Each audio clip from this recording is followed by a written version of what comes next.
Good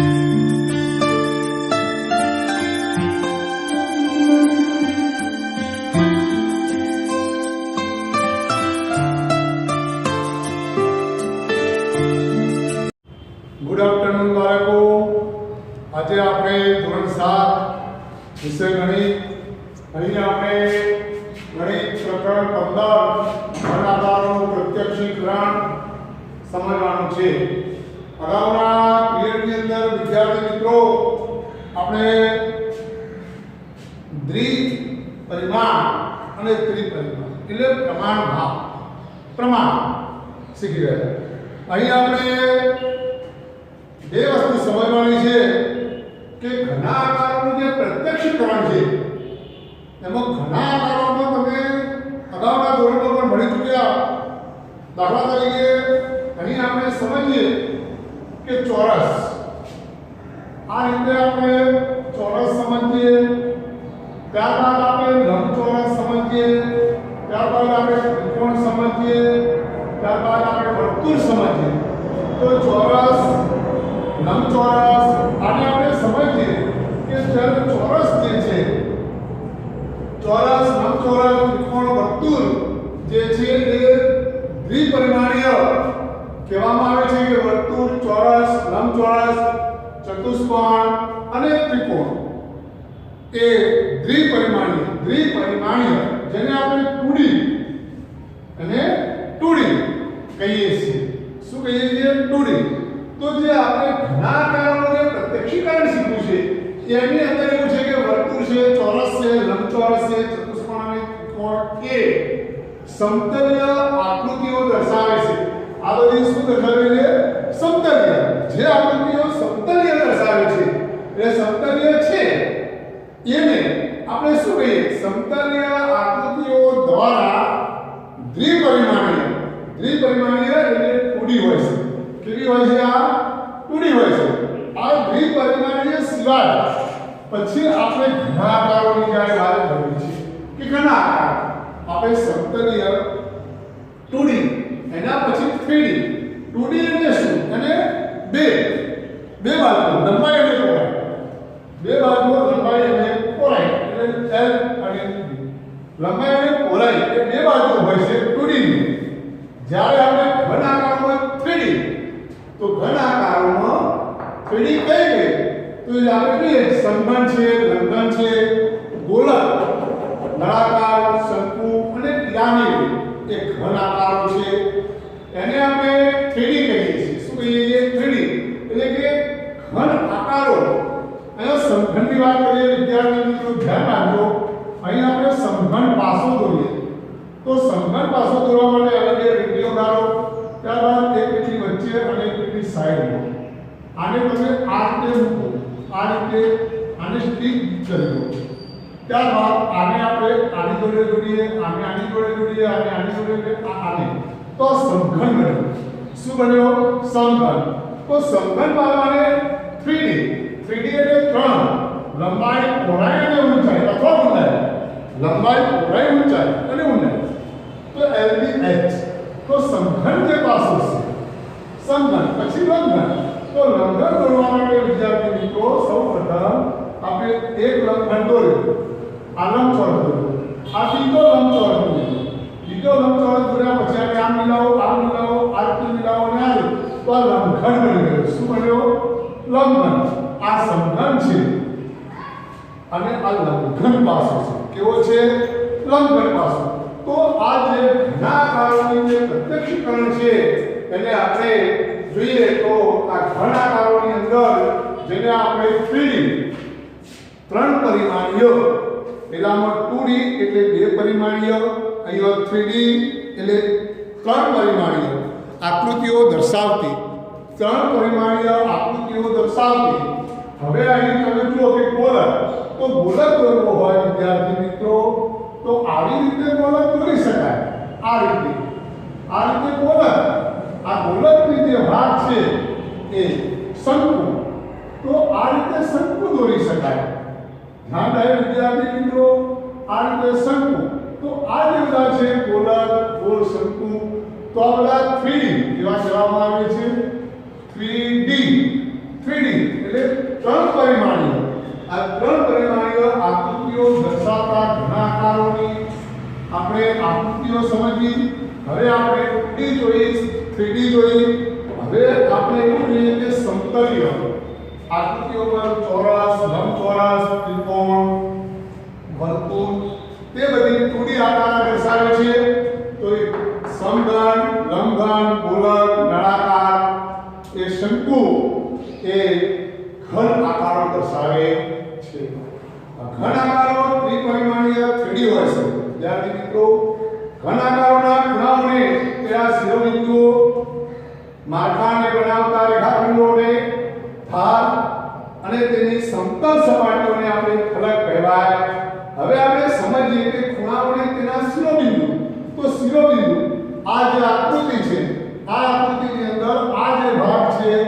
વિદ્યાર્થી મિત્રો એ શિરોબિંદુ છે શું છે શિરોબિંદુ શું કહેવામાં આવે છે શિરોબિંદુ ત્યારબાદ જે આ ભાગ દેખાય છે ચહેરા જેવો એટલે ફલક શું કહેવાય ફલક એટલે ફેસ ફેસ એટલે F અને આ શિરોબિંદુ એ V છે E હા આ જે ભાગ છે આ જે રેખાખંડોથી બનેલી આ ભાગ કહેવાય ધારને આપણે E સમજીએ શું સમજીએ E તો V શિરોબિંદુ ફલક ચહેરો E એ જ ભાગ તેવી રીતે આ પિરામિડ આની અંદર પણ શિરોબિંદુ છે શું છે શિરોબિંદુ ત્યારબાદ આ જે ભાગ દર્શાવે છે તે આપણો ફલક કહીએ શું કહીએ ફલક અને આ જે ભાગ છે એને આપણે ધાર કહીએ પિરામિડ આ પિરામિડ સમઘન અમે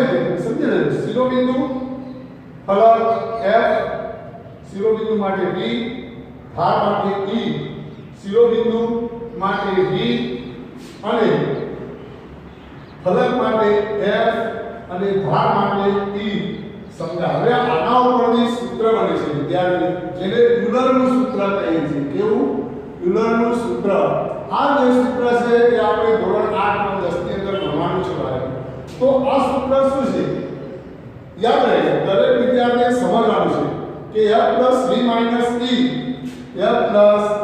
V - E બરાબર 2 આ યુલરનું સૂત્ર સાબિત કરવાનું આવે છે એ તમે આપણા ધોરણની અંદર સમજશો અહીં આપણે માત્ર ફલક ફેસ ચહેરો V વર્ટેક્સ શિરોબિંદુ E ધાર એ સમજ્યા હવે આપણે આ યુલરનું સૂત્ર તો ભણવાનું છે ને એ તમારે 7મા ધોરણમાં ન આવતો 8મા ધોરણની અંદર આવા દાખલાઓ પરીક્ષામાં પૂછાતો નથી વિદ્યાર્થી મિત્રો તો હવે આપણે આગળ જોઈએ કે આ તો માત્ર સમજૂતી સૂત્રો યાદ રહેવા આ સમજૂતી છે એટલે જરૂરી નથી માત્ર શિરોબિંદુ એટલે શબ્દ લખી દે કે ઘન આકારોના ખૂણાઓને તેના શિરોબિંદુ એટલે આ ખૂણો જે શિરોબિંદુ દર્શાવે છે આ એનું માળખું છે માળખું જે છે અને માળખું બનાવતો જે રેખાખંડ યાદ રહે આ ધાર છે આ ફલક છે ફેસ ચહેરો આ ધાર એવી જ રીતે અહીં ધાર શિરોબિંદુ અને ફલક એ આપણે દર્શાવવામાં આવે છે વિદ્યાર્થી મિત્રો હવે આપણે સ્વાધ્યાય 15.1 ભાગ 1 સમજીએ દરેક વિદ્યાર્થી મિત્રોએ ધ્યાનમાં રાખવાનું છે કે જ્યારે આવા દાખલાઓની અંદર માત્ર મેં તમને જે સમજૂતી આપી એ જોવાની છે કે જે સમજૂતીઓ છે એ સમજૂતીનું શું સમજવાનું અને શું સમજ્યા આપણે એ સમજ્યા કે જે ચોરસ લંબચોરસ કે ચતુષ્કોણ કે ત્રિકોણ સમજો કે બધા 2D પરીક્ષાની અંદર વિકલ્પોમાં અથવા તો ખાલી જગ્યામાં પૂછાય છે કે 2D આકાર પરિમાણીય કોને કહેવાય કે જે આકૃતિઓ અંદર અથવા કાગળની સપાટી પર માત્ર બે બાજુઓ દર્શાવતી હોય તેવા આકારોને આપણે દ્વિપરિમાણીય કહીએ છીએ અને ત્રણ આકારો દર્શાવતી હોય 3D એટલે દ્વિપરિમાણીય આકારો કહેવામાં આવે છે તો 2D પરિમાણીય એટલે દ્વિપરિમાણીય એટલે 2D હોય છે પરીક્ષામાં એવું પણ પૂછાય કે દ્વિપરિમાણીય અંગ્રેજીમાં ખાલી જાય એટલે 2D અને ઘણા આકારોની જ્યારે વાત આવે કે ત્રિપરિમાણીય એટલે ખાલી જગ્યા તો 3D પરીક્ષામાં એવું પણ વિકલ્પ પૂછી શકાય કે 3D એ પરિમાણીય ખાલી જગ્યા છે તો ત્રિપરિમાણીય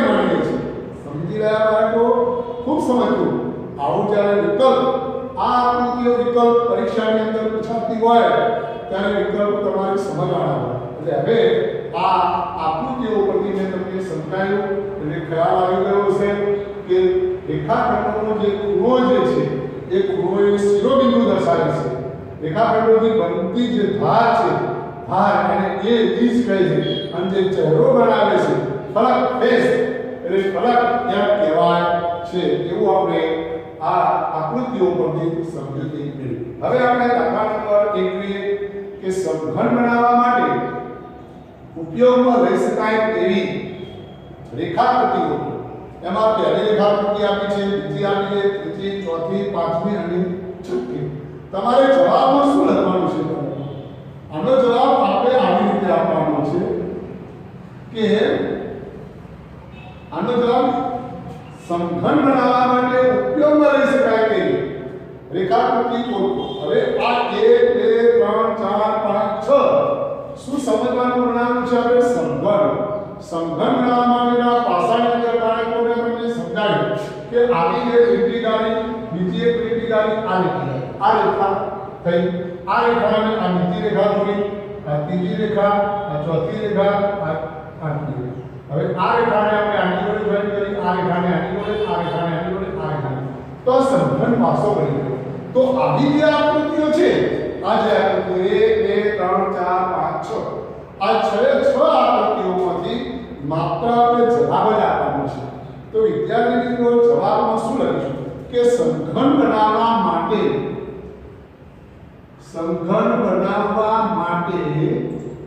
આ જે રેખાકૃતિ છે એ રેખાકૃતિમાં કઈ કઈ તો બે એટલે માટે આ રેખાકૃતિ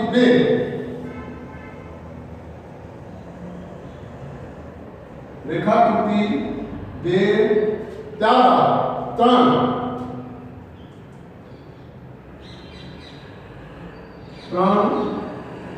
ત્યારબાદ 4 એ પણ છે 4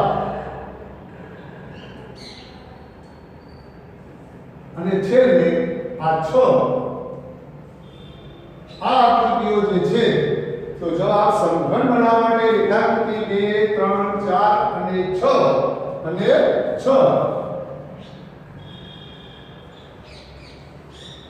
6 થી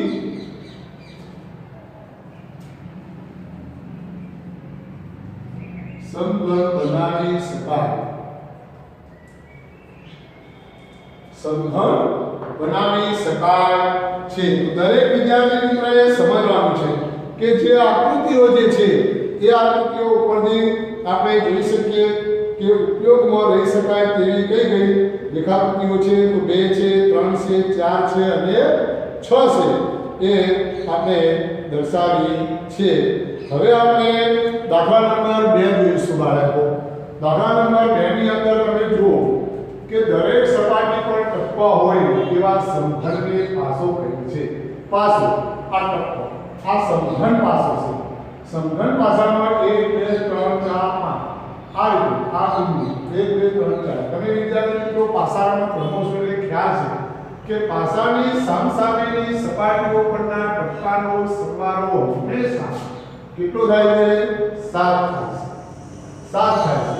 હવે અહીં પાસો બનાવવા માટેની બે રેખાકૃતિઓ દર્શાવી છે 1 2 1 અને 2 આ પાસા માટેની રેખાકૃતિઓ દર્શાવી છે। દરેક ચોરસમાં લખેલા અંકો તે સપાટી પરના ટપકા દર્શાવે છે। દરેક ચોરસમાં લખેલા અંકો તે સપાટી પરના ટપકા દર્શાવે છે। હવે વિદ્યાર્થી મિત્રો આપણે જે આ બે જે છે એમાં આ એક જે છે બરાબર આ એક અને આ બે આમાંથી તમારે જવાબમાં એવું લખવાનું છે। જવાબમાં આપણે અહીં લખીશું કે અહીં દરેક ચોરસ એટલે આ 1 2 3 4 5 6 ચોરસ છે। હવે તમે વિચારી તો આનો જવાબ આપણે એકમાં મેળવીએ તો આવી રીતે આપણે આકૃતિ દોરીએ। ધ્યાન રહે દરેક વિદ્યાર્થી મિત્રએ આવી આકૃતિઓ તમારી જાતે પેન્સિલ વડે દોરવી બરાબર એ ધ્યાનમાં રહે। દરેક બાળકોને ખાસ ધ્યાનમાં રાખવાનું છે કે અહીં જો 1 2 3 4 5 1 2 3 4 આ 5 અને આ 6. હવે અહીં શું આપેલું છે? 4 5 6. 4 5 અને 6. એવું દરેક ચલમાં લખેલા પોતે સપાટી પરના ટપ્પા દર્શાવે છે. વિદ્યાર્થી મિત્રો યાદ રહે તો એકમાં 4 છે, 5 છે અને 6 છે. તો હવે શું આવશે? અહીં ખાલી જગ્યામાં શું આવશે? આની અંદર 1 આવશે, આની અંદર 3 આવશે અને આની અંદર 2 આવશે. 1 3 2 એટલે 1 2 3 4 5 6. તો વિદ્યાર્થી મિત્રો આ એક મૂક્યા પછી અહીં આપણે બીજી આકૃતિ દોરીએ. આ આકૃતિ જે છે એ દોરીએ. હવે આપણે ચોરસમાં બતાવીએ. યાદ રહે દરેક વિદ્યાર્થી મિત્રોએ ધ્યાનમાં રહેવાનું છે કે આવા જ્યારે આકૃતિ હોય એ આકૃતિઓ ખૂબ સહેલી છે અને દોરવામાં પણ સરળતા રહે છે. એ ધ્યાનમાં લેવાની. હવે અહીં આ 1 નંબર 2 નંબર ત્યારબાદ અહીં આપણે 3 નંબર શું છે? આ 3 નંબર 1 2 3. ત્યારબાદ આ ખાનું ખાલી રહે છે. શું રહે છે? આ ખાનું ખાલી. યાદ રહે આ ખાનું ખાલી. ત્યારબાદ એની નીચે આપણે જોઈએ તો આ ખાનું ખાલી,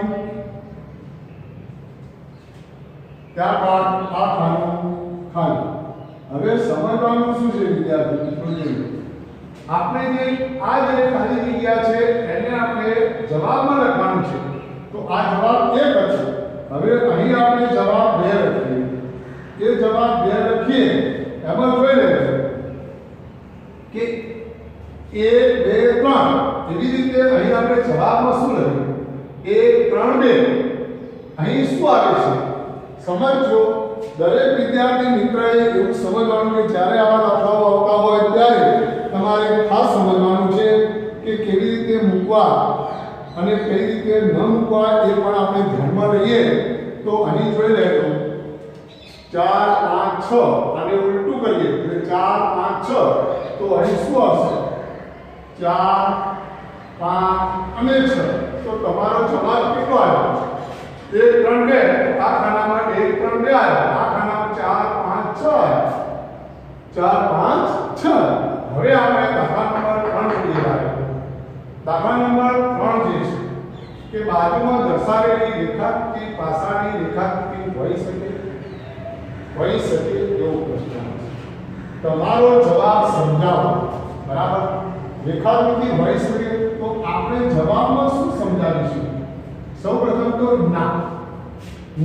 કેમ? એવું નથી. બાજુમાં દર્શાવેલી આ દર્શાવેલી 1 2 3 4 5 6 રેખાકૃતિ પાસાની રેખાકૃતિ હોઈ શકે કે ના? આ રેખાકૃતિ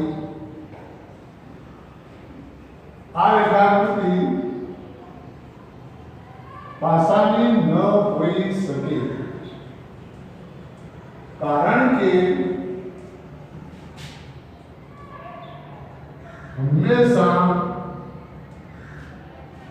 પાસાનો સરવાળો અહીં ઉપર લખેલું છે વિદ્યાર્થી કે દરેક ચોરસ એમાં અહીં લખેલું કે સપાટીઓ પરના ટપકાનો સરવાળો હંમેશા 7 થાય. તો હંમેશા પાસાનો સરવાળો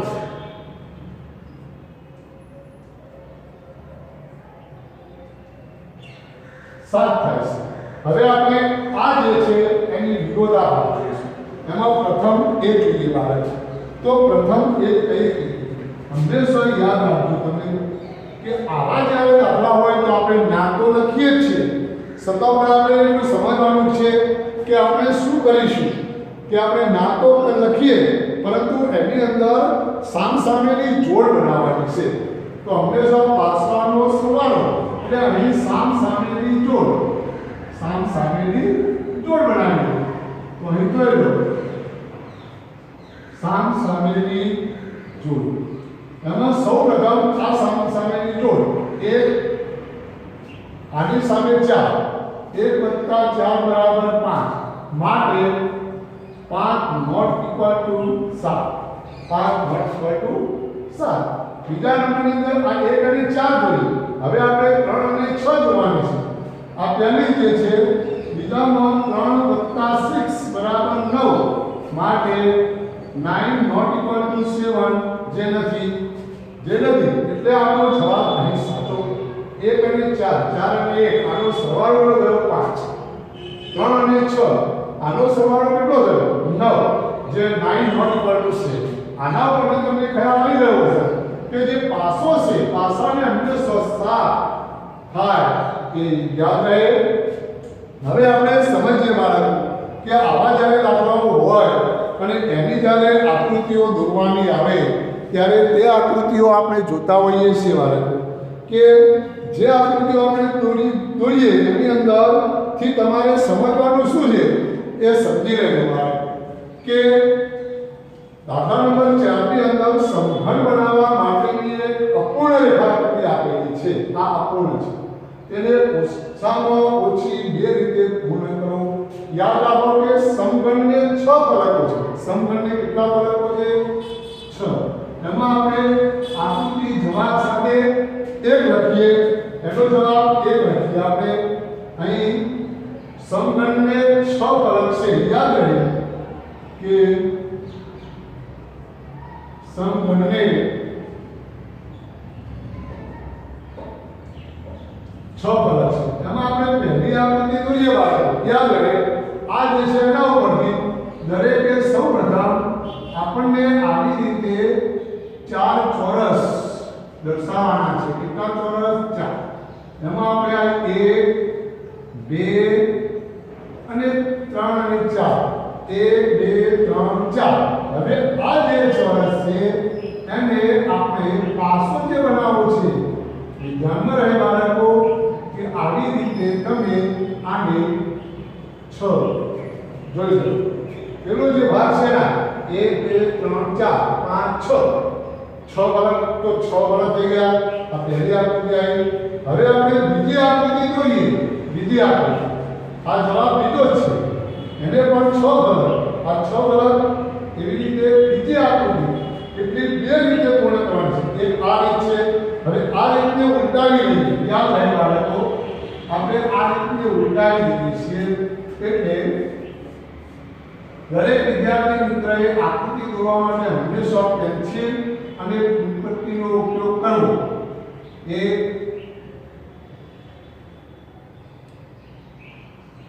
બે 3 અને આ 4 અને આ 4 હવે જોયો 1 2 3 4 5 6 એવા 6 ફલક એટલે આપણે અહીં આ જે ભાગ છે એને આપણે અહીં થોડો આગળ લઈ અહીં પણ આગળ લઈ અને આ રીતે એનો જવાબ 1 2 3 4 5 6 ફલક આને પણ 6 ફલક છે આને પણ 6 ફલક તો અપૂર્ણ રેખાકૃતિ આ અપૂર્ણ રેખાકૃતિ છે તેને ઓછામાં ઓછી 2 રીતે પૂર્ણ કરીએ તો 2 કઈ એક આ રીતે આવશે અને આ રીતે દાખલા નંબર 5મો જે દાખલો છે એ આપણે સમજી ગયા બાળકો કે ચોરસ લંબચોરસ વર્તુળ સમઘન ઘન ગોળો લંબઘન જે છે તે શંકુ આકાર તેના દ્વિપરિમાણીય અને ત્રિપરિમાણીય એનો છે એ તમારે